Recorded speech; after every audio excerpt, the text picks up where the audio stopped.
কি কি আইটেম আছে একটু বলো না। আমার এখানে আছে pulao, fried rice, chilli chicken, chicken কষা, মোমো। মোমো কত করে বিক্রি করছো? Momo 6 piece 50। 6 piece. Chicken momo? Pulao, হ্যাঁ chicken pulao, fried rice half plate 30 আর ফুল প্লেট 60। আচ্ছা, ক পিস দেবে হাফে আর ফুলে? হাফে 1 পিস চিকেন থাকে, রাইস থাকে, আর ফুলে 2 পিস চিকেন থাকে, রাইস থাকে। রাইসের কোয়ান্টিটিটা বেশি থাকে সেটা। আর তোমার বাড়ি কোথায়? আমার নাম হচ্ছে দেবযানী সরকার দাস আর বাড়ি হচ্ছে ঘোলা। ভোলার কোথায়? ঘোলা থানা। ও থানা, ওখান থেকে এখানে নিয়ে আসো? না, এখান থেকেই বলতে সামনে একটা ঘর ভাড়া আছে, ওখানে সব হয় এখানে এসে। ও কতদিন ধরে করছো? আপনিই করেন? রান্নাবান্না আমি করি না, আছে আমার দোকানে 2 মাস মতন, 2 থেকে 2.5 মাস মতন হয়েছে। আচ্ছা, 2 থেকে 2.5 মাস হয়েছে। এটা কতদিন খুলেছে? এটাই আমার কথা বলছি, 2 থেকে। আচ্ছা আচ্ছা, 2-2.5 মাস হয়েছে।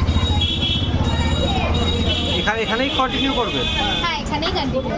ইচ্ছা আছে এটা যদি আমার এটা 2.5 মাসে তো কাস্টমারের একটা গুড ফিল আছে, ইচ্ছা আছে। আমরা এসে দেখলাম বেশ ভালোই ভিড়, বেশ ভালোই লোকজন পেয়ে যাচ্ছে বেশ।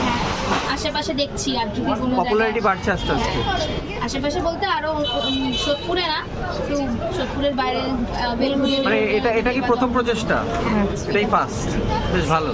এটার পরে দেখছি বেলঘড়িয়া সবচেয়ে ভালো ব্যবহার, হ্যাঁ, আর সবচেয়ে ভালো ব্যবহার। আর প্রফিট মানে মেন টিআরপি একটা কি যে মানে ওই প্রফিট মার্জিনটা কম রেখে? একদমই কম রেখে, মানে অ্যাকচুয়ালি সেলের উপরে মানে প্রফিটটা আমরা অতটাই করি না। 30 টাকা ব্যাপার হচ্ছে অনেকেই খেতে চাইছে।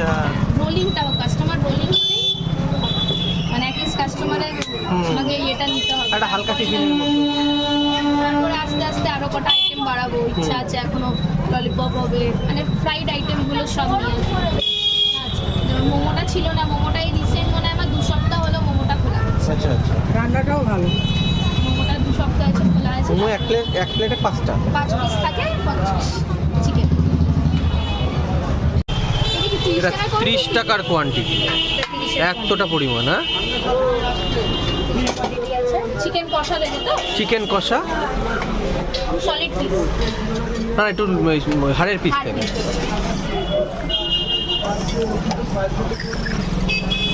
এত বড় একটা চিকেন পিস জাস্ট ভাবা যায় না, চিকেন পিস মাত্র 30 টাকায়। তো ঠিক আমার আইডিয়া নেই।